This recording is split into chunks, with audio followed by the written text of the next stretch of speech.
Hey, folks, and thanks for joining us. Welcome aboard to our first of our April webinar series with Logan University. My name is Logan, no relation, and I'm joined here by Michael and Jeremy of Logan U, who are based in the States.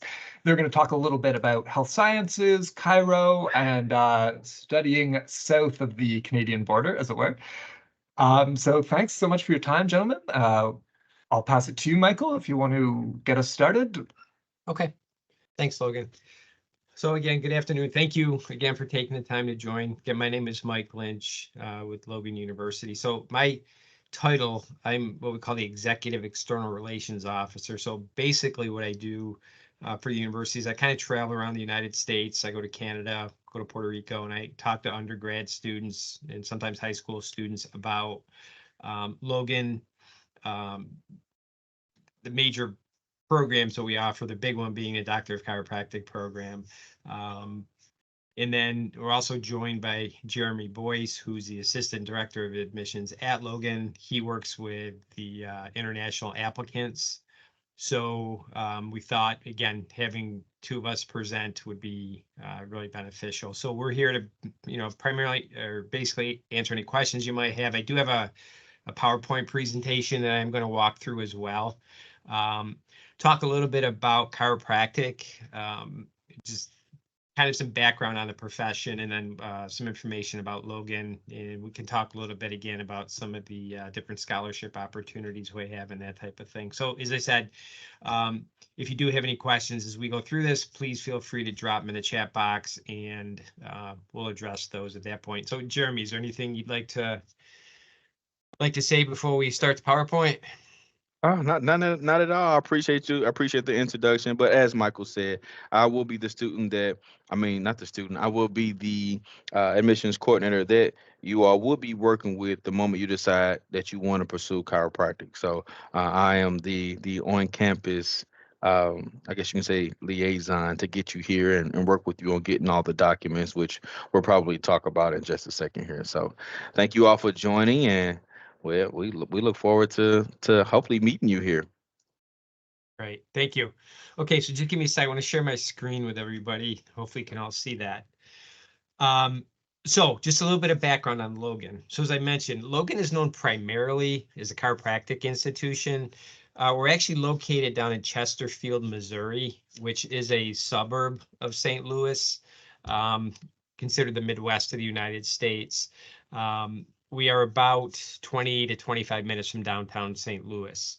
And as I said, kind of a PowerPoint that we're going to walk through. And there's, if we have the time, I don't know if we'll get to all of this, but there's kind of four topic areas that we typically will kind of talk about. The first being, again, kind of a definition of chiropractic and how chiropractors are trained. Talk a little bit about maybe some of the career opportunities within the profession. We'll talk a little bit about Logan as well, because in addition to the chiropractic program, we do offer some other master's degrees and doctorate degrees that are typically good complements for chiropractic. And then we can also talk a little bit kind of about the admissions process, which some of you may have questions with, kind of how that works, and good times to apply, scholarship opportunities, things like that. So I think a good place to start, just to kind of get everybody on the same page, talk a little bit about the profession. And I think a good place to start is almost kind of with a definition. So when somebody graduates from a chiropractic program, the credential they receive is a doctor of chiropractic. You see in parentheses DC. So like with a medical doctor, you see MD after their name. With a chiropractor, you see DC. One of the things with a profession that sometimes people don't understand is that doctors of chiropractic are what they consider portal of entry healthcare professionals. So what that means is this. As a doctor of chiropractic, you can kind of see patients that come and see you off the street. So you do not need a referral from a primary care physician. What they're going to do is a physical exam, come up with a diagnosis, a treatment plan, then they're going to provide the care. So they kind of see their patients from the minute they come in the door until they're done with care. So as it says here, basically what chiropractors do is they diagnose and treat disorders of what's termed the musculoskeletal nervous system. So they kind of focus on three things, which is muscle, bone, and nerve. So if you can just kind of think about your bodies for a second, kind of focus in on your backs. Obviously we all have vertebrae. They're kind of stacked on top of each other. Then between the vertebrae, you have disc. The spinal cord runs down through the vertebrae, and then the nerves run off the spinal cord to different areas of your body. So what will happen is the vertebrae can actually become misaligned. And when that happens, what it then does, it impinges on a nerve, which can create pain that can then radiate. So it might go down, let's say, the back of your legs in the form of something like sciatica. You may have low back, mid back, upper back, even up into the neck and the cervical area in the form of a headache. So what the chiropractor is looking to do using their hands is to manipulate or adjust the vertebrae to get them back in alignment, because now when that happens, it's not impinging on the nerve. Person should no longer be in pain. So you see the term non-invasive methods. One of the things with a profession, and this is true within all of healthcare, there's something called scope of practice. And basically what that means is a healthcare practitioner, it's what you're kind of allowed to do within your area of specialty. So chiropractors use what are called non-invasive methods. Okay, like we said, pretty much they use their hands, different chiropractic techniques.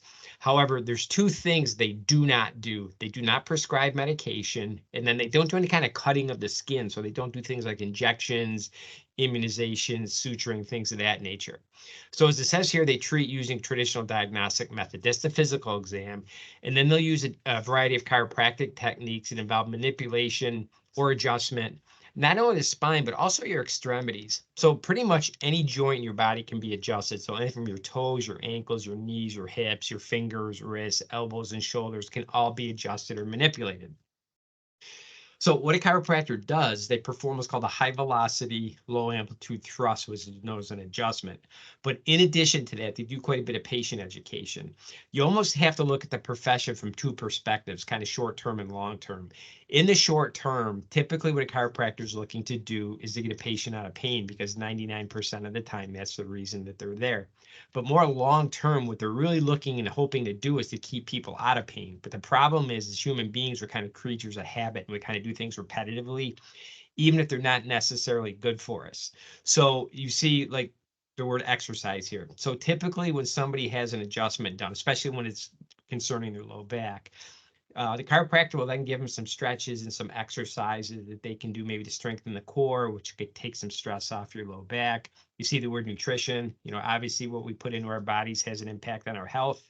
So they may have conversations with a patient about their diet, things they're eating, things they're not eating, or things maybe add to your diet or take out of your diet.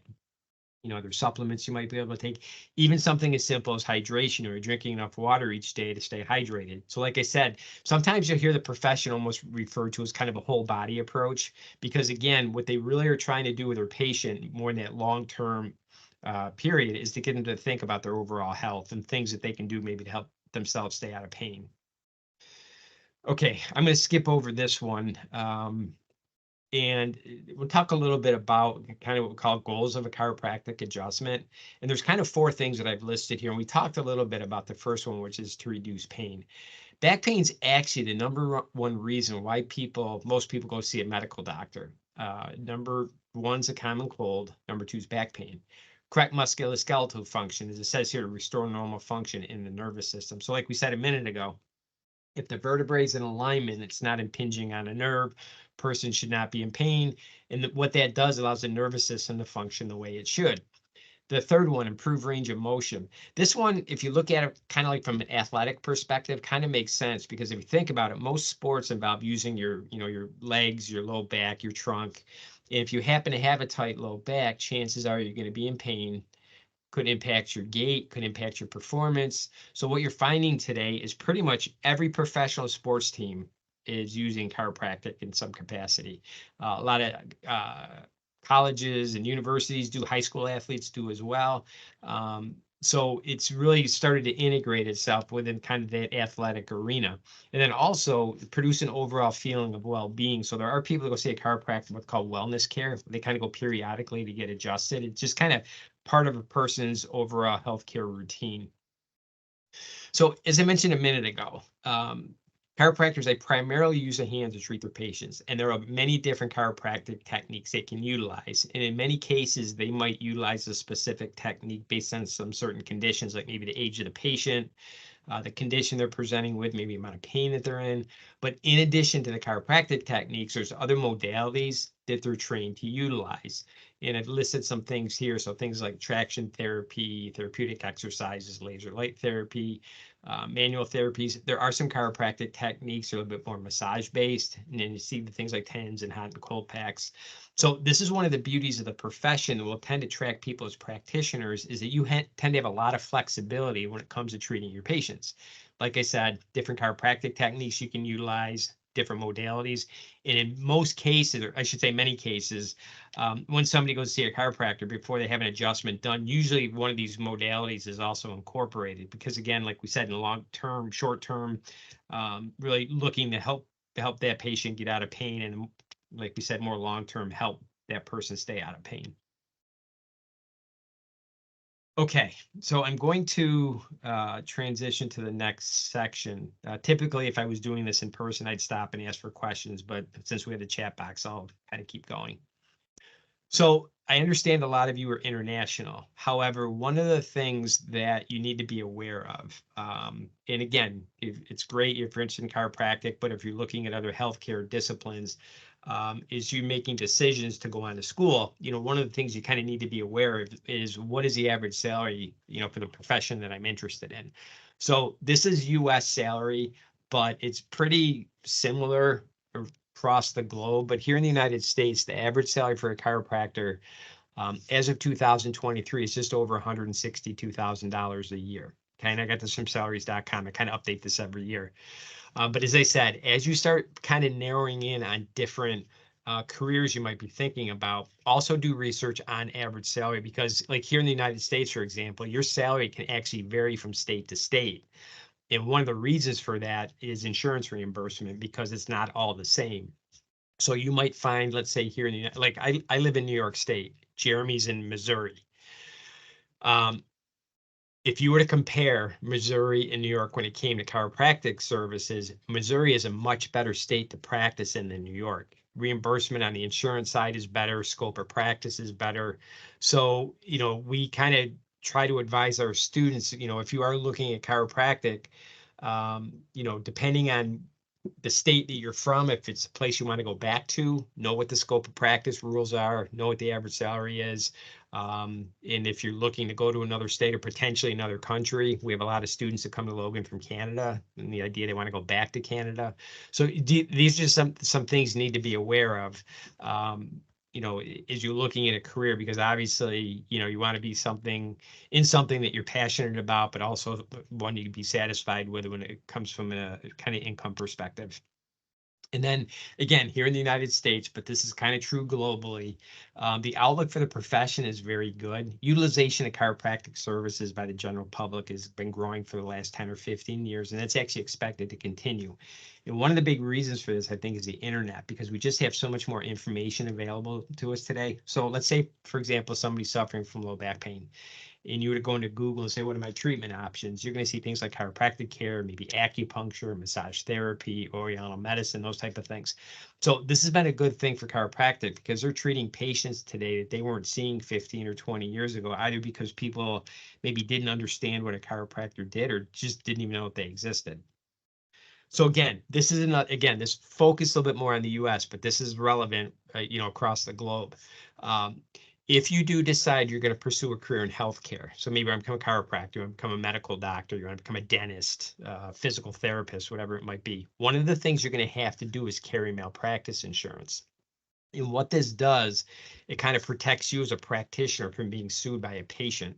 So the dollar amounts I have here, again, US dollars, these are kind of national averages, but a physician pays somewhere in the area of around $10,000 to $20,000 a year in malpractice insurance.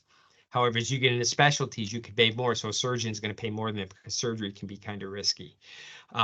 So the reason I bring that up is, if you look at malpractice insurance for a chiropractor, it's about $1,500 a year. But again, this can vary from state to state. So where Jeremy is in Missouri, malpractice insurance for a chiropractor is about $1,500 to $1,800 a year. Here in New York State, it's about $3,000 per year. So again, it's a little bit more expensive to practice, let's say, in New York than Missouri.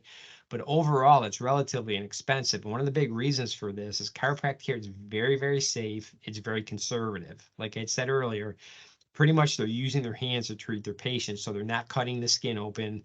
They're not prescribing medication. So there's a lot they can do to to a patient to harm them that will cause them to be sued. If they were being sued more often, or sometimes, you'll see in the news like these large malpractice settlements, if that were happening within their profession, their malpractice insurance would be much higher, because these rates, they're all set by insurance companies and it's all based on risk. So they look at chiropractic as a low risk option compared to some of the other things that are out there. So again, depending the direction you end up going with your career choice, if you are going to go into healthcare, do some research on what the malpractice would be in that particular profession. And then again, there's a growing demand for non-invasive care. Again, people are starting to figure out they don't necessarily have to have surgery or take medication. There's kind of other treatment options available. And then this is pretty interesting. Doctors of chiropractic have an 83% patient satisfaction rate. It's the highest of any healthcare profession. This one, if you think about it, kind of makes sense, because most people, when they go to see a chiropractor, like we said a few minutes ago, they're in pain. And more times than not, when they leave, they're either out of pain or in a lot less pain than they went in. So it kind of feeds into this wellness model we were talking about earlier, because there are some studies that have shown that once somebody receives chiropractic care for the first time, it's something they'd like to continue with, even if they do it on a wellness basis.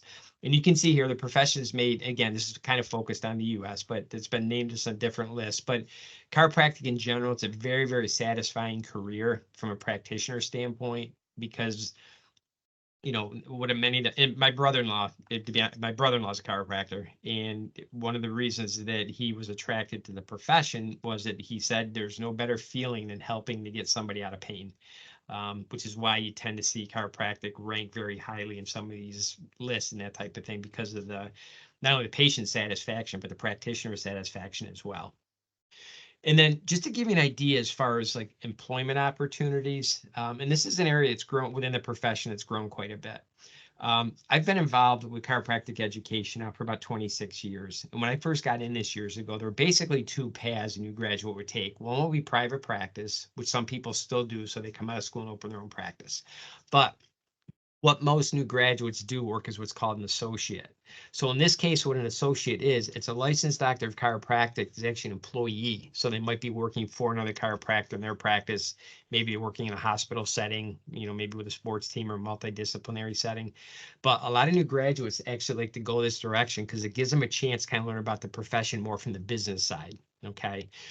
If you talk to people that go into healthcare, overwhelmingly, the two big reasons they tell you they want to do it. Number one, like we said, they want to help people feel better. But secondly, a lot of them want to be their own boss, maybe run their own practice or run their own clinic, but they don't necessarily have the confidence to do that coming right out of school. So they'll work as an associate and then transition into a private practice.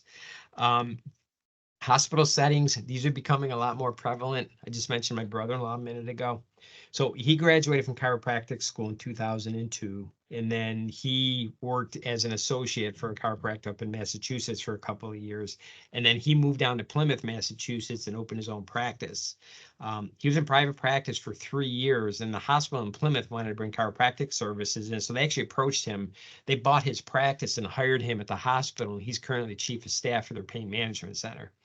The sports teams, this is another area within the profession that's grown really quickly. We tend to have a lot of students that want to come into our program that are kind of former athletes, and they kind of almost look at that as a potential patient base they may want to treat when they're in practice. So one of the kind of advantages that we have being in St. Louis is we have affiliations with some of the professional sports teams and a couple fairly large universities in the Midwest, where we actually will provide chiropractic care to these patients. So if we have students that want to kind of work with some of these high level athletes before they even graduate, they have the chance to do that. So when they graduate, maybe they want to apply for a job with, like I said, a professional sports team or a college or university, they can show they have some clinical experience on their resume. Excuse me. And then the multidisciplinary setting, this is where you may have, let's say, a chiropractor, maybe physical therapist, orthopedic doctor kind of in practice together. Because what you're starting to see today is an increase in what's called integrative or collaborative care, where these healthcare professionals are kind of referring patients back and forth to each other. So as I said earlier, this has been a really good thing for the chiropractic profession because they are starting to treat patients that they weren't seeing years ago. But just as importantly, what this also does, it gives the chiropractors the ability to kind of educate other healthcare practitioners about what they do. And in fact, my brother-in-law, I remember him telling me a few years ago when he first started at the hospital, a couple orthopedic doctors kind of apprehensive to work with him because they didn't really understand what he did. But when it came to the neuromusculoskeletal issues, they realized pretty quickly he knew way more than they did. Because here's something interesting. Most medical doctors are not trained to deal with back pain, which is why in a lot of cases, what they do with patients is either writing prescriptions or maybe send them out for surgical consultations. But what's interesting and what's starting to happen today is a lot of medical schools are starting to teach their medical students about spinal manipulation. They're not teaching them how to do it, but they're teaching them about it. So when they're in practice, and let's say somebody comes in with back pain, the thought is, you know what, let's start with chiropractic care first. It's safe, it's conservative. If it works, great. If not, we can try another option. And then the teaching and research, this is another area where, sometimes people will graduate from a chiropractic program, instead of focusing on patient care, decide they want to teach or do chiropractic research. Alrighty, so let me just and Jeremy, if there's any point that you want to jump in, feel free. But let me just take a couple minutes to talk about Logan specifically. As I said earlier, we're located down in Chesterfield, Missouri. We're one of, I think there's 18 accredited chiropractic programs now between the United States and Canada. We do have a 112-acre campus. It's actually named one of America's most beautiful campuses by MSNBC. We did make a list a couple of years ago from the Business Journal, one of the 25 fastest growing universities, of a study they did of about 1,500 schools. Doesn't necessarily mean the biggest, but we've added some academic programs. Our chiropractic program has grown, which kind of put us on the list. And also, Logan, we have an 87% graduation rate, which is outstanding. Again, one of the things you want to consider if you're looking at graduate or professional school is what is the graduation rate? If you're still in the high school, you're looking for a college or university. Again, graduation rate is very important because obviously it gives you the higher the graduation rate, higher the likelihood you're going to graduate from that school. The other thing to be aware of is this. If you do go into healthcare or patient care, one of the things you're going to have to do more than likely is pass a board exam, because a lot of these professions are licensed healthcare professions. So chiropractic is a licensed healthcare profession. So in order to practice, you actually have to do a couple of things. You have to graduate from an accredited school, which Logan is, but just as importantly, you're going to have to be able to take and pass a 4-part national board exam. And again, from country to country, if you're from Canada, it's the same process. You have to take a board exam as well. And again, we have students that come to Logan from Canada that will go back to Canada and take the Canadian boards, and they're very prepared. So that usually isn't an issue. But what you're going to want to do is look for programs that have high board passage rates. So if you were to look at within the chiropractic world, if you look at Logan's performance on the national boards, I think we rank second overall in board passage rate. Almost 90% of our students pass the boards the first time they take them, which is very, very good. So, and the way it works in chiropractic is you take a 4-part national board exam, and you actually take that while you're in school. So by the time you graduate, most of our students obviously have their degree and have taken and passed the boards. And then at that point, again, it's kind of a decision they have to make, which is, where might I want to practice? So the way it works here in the United States, for example, is if you want to go to a specific state, like where Jeremy is in Missouri, I'm in New York, you have to take what's called the jurisprudence exam. And what that is basically is the healthcare laws for that specific state. You pass that, you have your license to practice in that state. And that's kind of how it works here in the United States. Canada's kind of the same way. I think they have their provincial jurisprudence exams. So again, it's something you want to do a little bit of research on and kind of figure out how those boards are administered. But again, very, very important 2 things: graduation rate. Look for schools that have high graduation rates and high board passage rates. And then the way our program is structured, it's a little bit different. If you're in college right now and you're on a semester system, the trimester is a little bit different in the fact that our students go to school for 15 weeks. They have about a 2 to 3 week break, and then they come back to school. So academically, this is a 5-year program, but our students finish it in 3 and 3rd years, or 40 months, because technically they're going to school year round, because the break periods are shorter. And again, most of the students that get into the trimester system actually prefer it, because of the type of information that you're learning. Having these long break periods are not going to help, because you're going to not remember it, and then you're going to have to come back and kind of learn things all over again, where, you know, you have these shorter break periods. You just kind of, and everything within the program kind of builds upon itself. So having these shorter breaks actually works much better. And then one of the other big benefits to this too is because you're finishing this program in 3 and 1/3 years, as opposed to, let's say, 4 or 5, you're out working and practicing that much sooner. So the way it's set up is the first year, trimesters 1 through 3, focus pretty much on basic science courses. Once you complete that, you transition into the second year, which are trimesters 4 through 6, which we call the chiropractic sciences. So this is where you kind of start learning how to become a doctor. So you start learning how to do your physical exam, um, you know, your diagnosis and treatment plan. You learn things like x-rays and how to read the film. You learn about CAT scans and MRIs. But this is also where, and I almost equate it with a toolbox. You start learning different chiropractic techniques that you're then going to utilize in the 3rd year. It's a little confusing. It's 4 trimesters, but it's considered the 3rd year, but it's the clinical phase. So this is where you start patient care. But because you're still a student and you're not licensed yet, you're working under the license of a clinician, but you're providing the care and you're managing the cases. So the way it's set up is in trimester 7 and 8, you're actually on campus at the Montgomery Health Center. So here as a student intern, you're treating like staff, faculty, fellow students, people from the community. And then in trimesters 9 and 10, you get to rotate to some different opportunities we kind of have throughout the United States. The nice thing is, you know, if you want, you can do as many of these as you like. So you can get some really diverse patient experiences if you do multiple rotations. And a lot of these you can see are kind of focused on certain patient populations. So like the CARE St. Louis Health Mercy Hospital kind of focuses on that underserved and uninsured patient population. Paraquad is a nonprofit that focuses on people with disabilities. We do work with the VA, the Veterans Administration. So we do provide chiropractic care to military veterans, and we have rotations all over the United States. Scott Air Force Base, we treat active duty military personnel. Maya Corps hospital setting that's kind of in the Midwest, Kansas, Missouri, and Texas.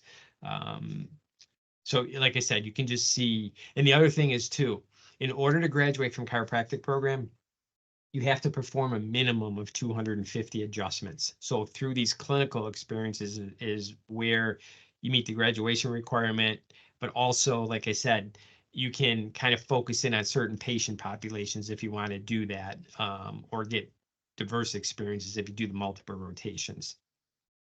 And then as far as the techniques are concerned, there are a lot of different chiropractic techniques. So what we do at Logan is we teach what we call the core.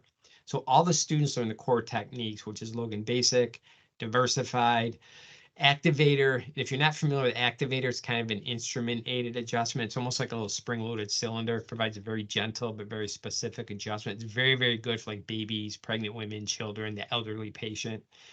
Myofascial kind of soft tissue techniques, but then you also have the opportunity to learn different chiropractic techniques through electives. And again, a lot of students will do these based on maybe potential patient populations they may want to treat when they're in practice, or just kind of based on interest. So again, you could expand on Activator if you wanted to kind of work with that, you know, the babies, children, elderly patient. There's techniques here like Advanced Diversified, Applied Kinesiology. Maybe you want to work with athletes. If you look down towards the bottom, you see the word acupuncture. So here in the United States, again, back to scope of practice, if you have the training, you can perform acupuncture on your patients. So we teach it in our program. But like here in New York State, where I am, for example, if you want to perform acupuncture on your patients, you actually have to have a whole separate master's degree. So again, scope of practice can be a little bit different, but if you have an interest in acupuncture, you can take that through us and, you know, depending on the state you're in, incorporate acupuncture in your chiropractic practice. And then as far as the programs are concerned, the chiropractic program is our largest. Currently, we have about 850 students enrolled in the chiropractic program. We do offer several online master's degrees. You can see things like applied nutrition and dietetics. The two in the middle, the nutrition and human performance, sports science and rehab, those two actually can be done concurrently with the chiropractic program. So it's not unusual for a student to actually graduate with more than one degree, chiropractic degree and a master's degree. And again, a lot of times students will do these based on areas of interest. We do offer a doctorate degree, and it's more focused on education for people that may want to teach let's say, I don't know, anatomy and physiology at the undergraduate level.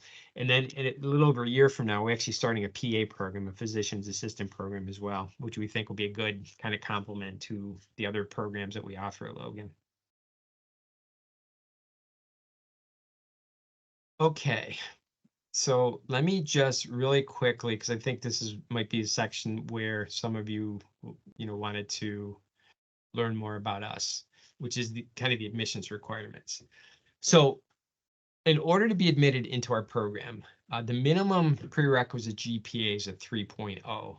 So for those of you that are international that might not be on the 3.0 system, that would be like the equivalent of a B, a grade of a B. 4.0 would be an A. We also require 24 credits of what we term a life physical or movement science. So we tend to have a lot of students that apply to our program. They're like exercise science, kinesiology, exercise physiology majors, and they tend to have a lot of the movement science courses. But we have biology majors, chemistry majors, pre-med, pre-health, allied health. So we see people with all different types of backgrounds. So one of the things that Jeremy and I and the other staff at Logan will do is if somebody's potentially interested in the program and wants to make sure they're qualified before they apply, you can actually send us an unofficial copy of your transcript and we'll go through it and do the evaluation, calculate the prerequisite GPA, make sure you have enough credits. And then if you do decide, if you're qualified and decide you want to apply, we can kind of work with you through the application process. And then just to give you an idea, so life sciences are pretty much any like biology course you may take. Physical sciences, chemistry can be anything from general chem, organic, biochem, nutrition courses. Again, physics, pretty straightforward what that is. And then as I mentioned a minute ago with the movement sciences, again, we see a lot of courses in like exercise science, exercise phys, kinesiology, biomechanics. And then, hey, who's that guy in the middle? That looks like Jeremy. So the way the admissions process works, we're a little bit unique in the fact because we're on trimesters, we actually start class 3 times a year as opposed to 2. So we have starts in January, May, and September. Applicant will apply online at our website. And then in addition to the application, they submit a statement of motivation, official transcripts, and then in this case, 1 letter of recommendation from a chiropractor. So this is another thing that sometimes students can be a little bit of a hurdle that we can help with. I talk to, gosh, 3,000-4,000 students a year, and those that have maybe have an interest in chiropractic, many of them, this is kind of new, so they don't have much background in it. So if they're interested in shadowing a chiropractor and they don't know one, we can help with that. And shadowing is probably one of the most important things you can do when you're looking at a career choice, because you have to look at things from this perspective. You're looking at a potential career here for the next 30 or 40 years of your life. And the last thing you want to do is be stuck in a career where you're miserable and you hate your job.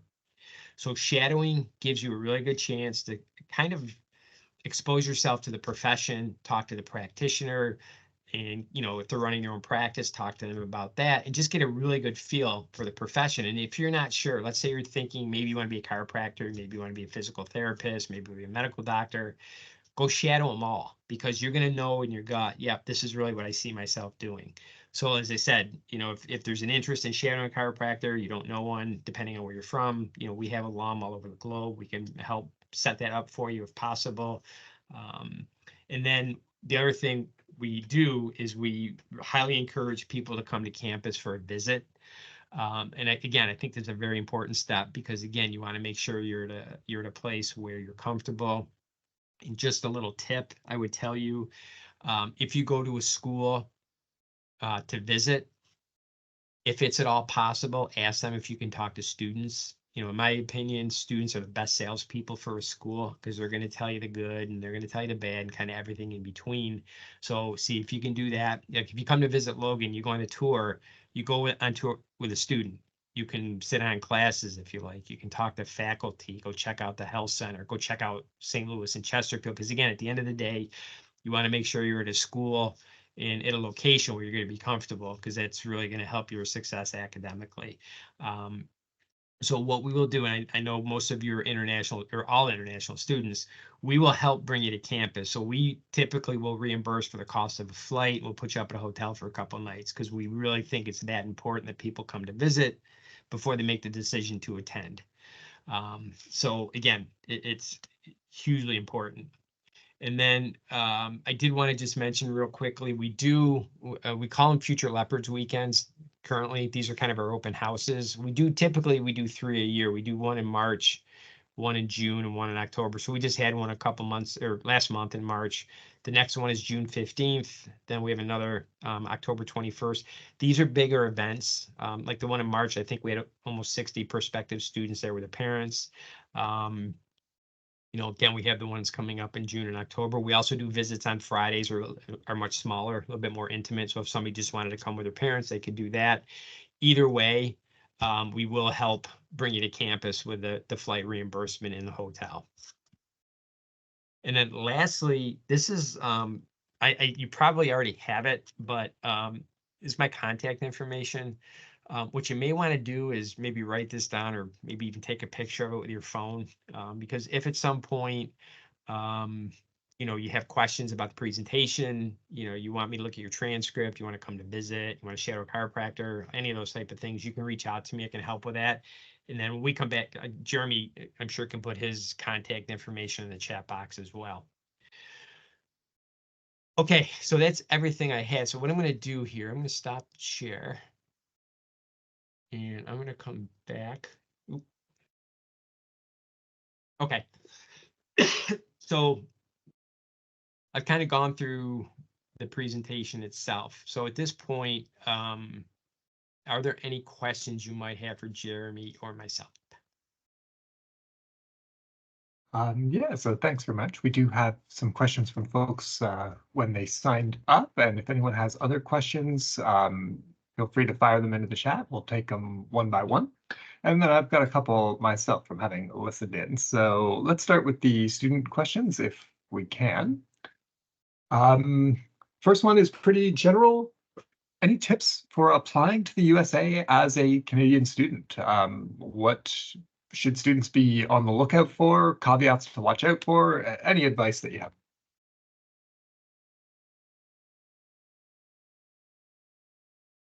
We take that one, Jeremy? Yes, I can. Yes, I can. Okay. So as your on-campus a representative or a coordinator that'll be working directly with you, there are a couple things to just kind of be mindful of, because I believe a lot of you, if not all of you, would be considered international students.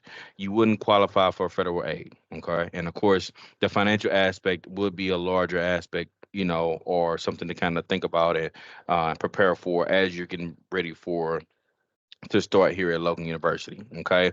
So Michael went through the application process in terms of what you need. Okay. So once you've become accepted, and let's say you solidify your spot, there's a tuition deposit that is due first and foremost to solidify your spot. And once you solidify your spot, then it becomes, all right, how do we prepare you for your transition from where you are to campus, and making sure everything is good to go in terms of that. So how that works is we require students to show us that they have access to a certain amount of money to show that they are able to afford not only just tuition, but living expenses and books and supplies for at least a year into the program for 12 months. Okay.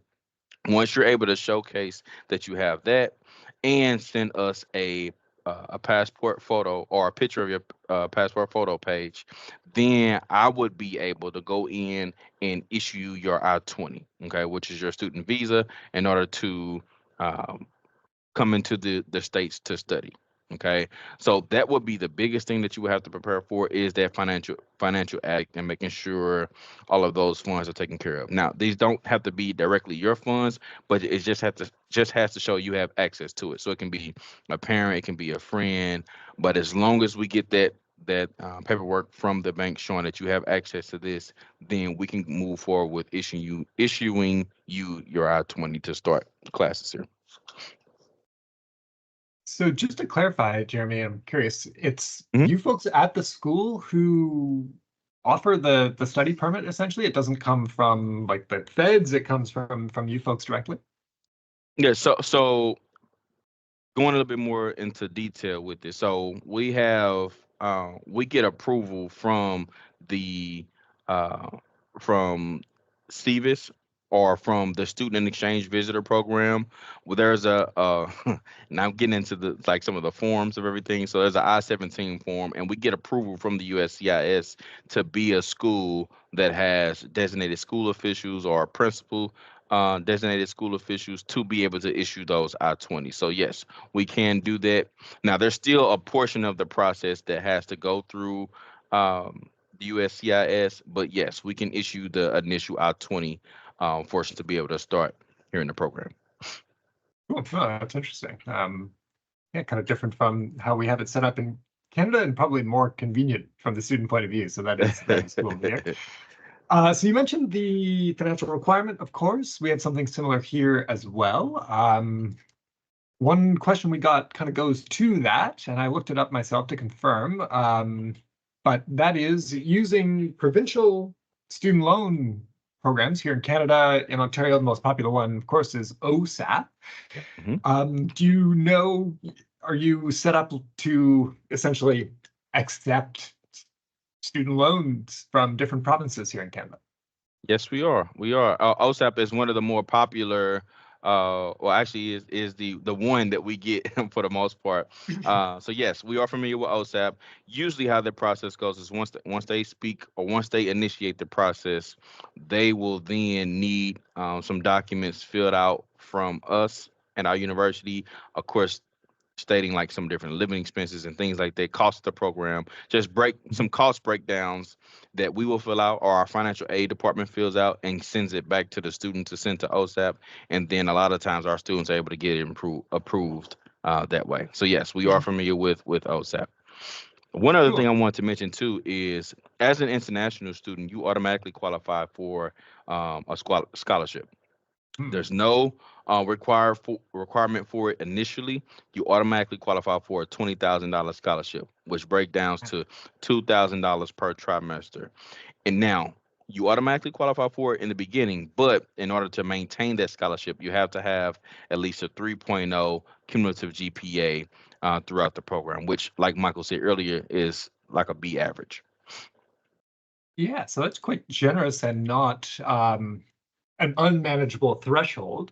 The question that we always get from students around these kind of things are, what happens if I have a bad month? You know, my parents are knocked out of the picture or whatever, and is there a way I can sort of appeal for if I slip below that B average? Yeah, so there's usually like a one trimester grace period. Okay, so you usually Mm. have that grace period to get your GPA back to that point, and a lot of times that's also why it's a cumulative GPA, because it's based off of just your total weight and not just one struggling trimester, so to speak. So yes, students typically have a grace trimester to kind of get their GPA back up to that mark of what the requirement is. Nice. Yeah, that makes sense. We just always get that follow-up question. How Absolutely. about then cost of living? I'm speaking from downtown Toronto perspective, which is out of control. Across Canada, it sort of does vary, but I'm curious if you can speak to general sort of cost of living expectations for somebody who might be coming from Canada to Missouri. Yeah, so now of course it's I guess I'll just get right into like the money because a lot of this is really relative to where you're from, what you're used to, how much you're used to paying.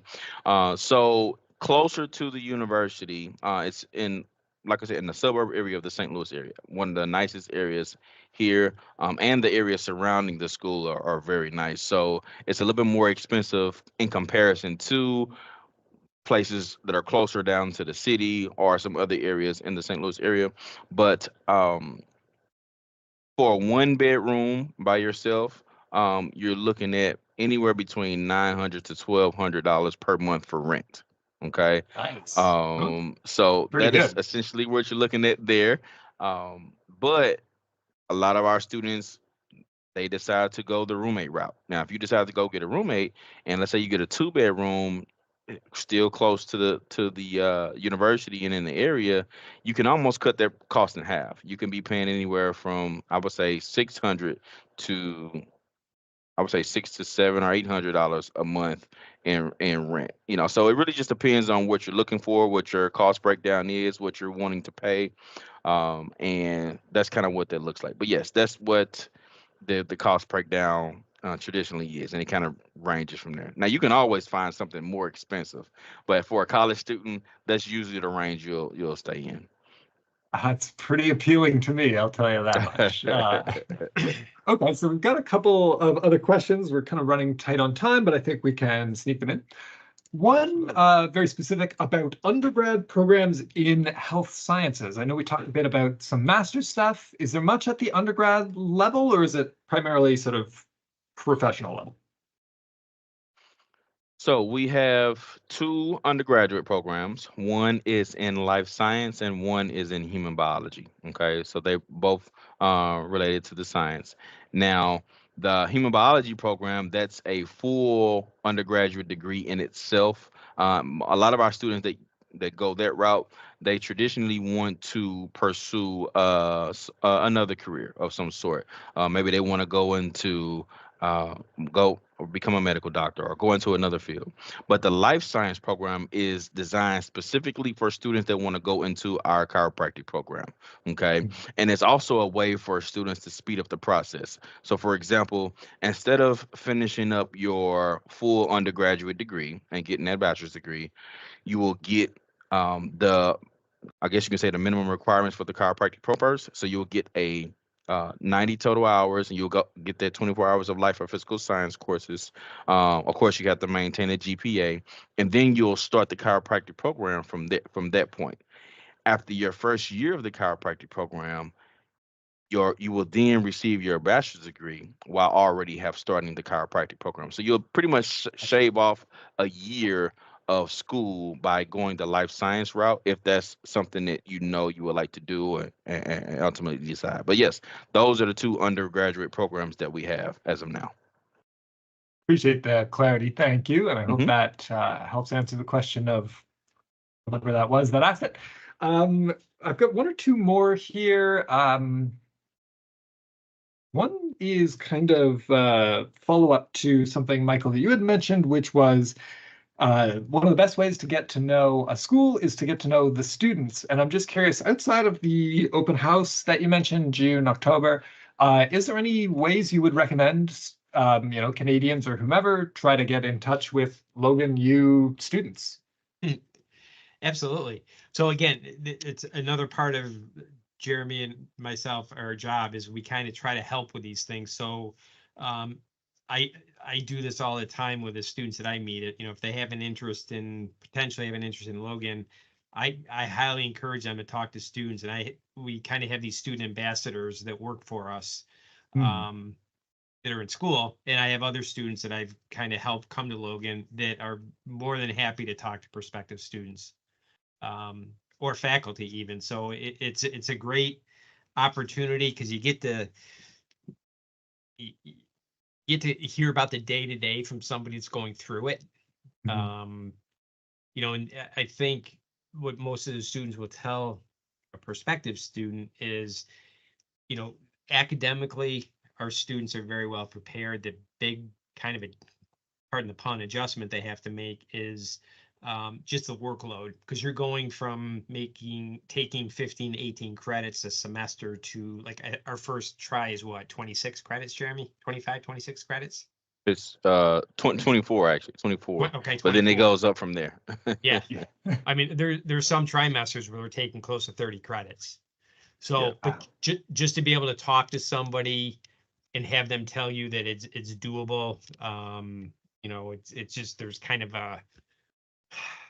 almost like a system you get into, kind of a day-to-day flow.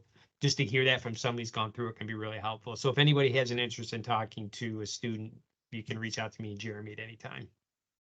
Very cool. Thanks. Definitely got me wondering about my own back here, thinking I could probably use some TLC. Anything else on your fellows' minds before we kind of let you go? Any parting words of wisdom, as it were? Just like I said, if there's anything you have for either, we're available anytime. If you need anything from us, just feel free to reach out. Yeah, and I would focus on the one aspect that I know that you mentioned earlier too, Mike, was there are alternatives to the basic admissions requirements. So Yeah. if you all have any like questions about if you qualify, if you don't qualify, reach out to us. We'll be more than willing to help and see where you stand and talk through possibilities of what we can do moving forward, or what you already have and how we can make that work. So please, if you have any questions about that, reach out to us and we'll be happy to help. Beauty. Thanks, fellas. Really do appreciate your time and the expertise. Feel like I've learned a few things. The recording will be available. We'll share it around. And otherwise, have a great evening. Thanks so much for joining us, everybody. Thank you. Absolutely. Thank you. Good night, Yeah. everybody.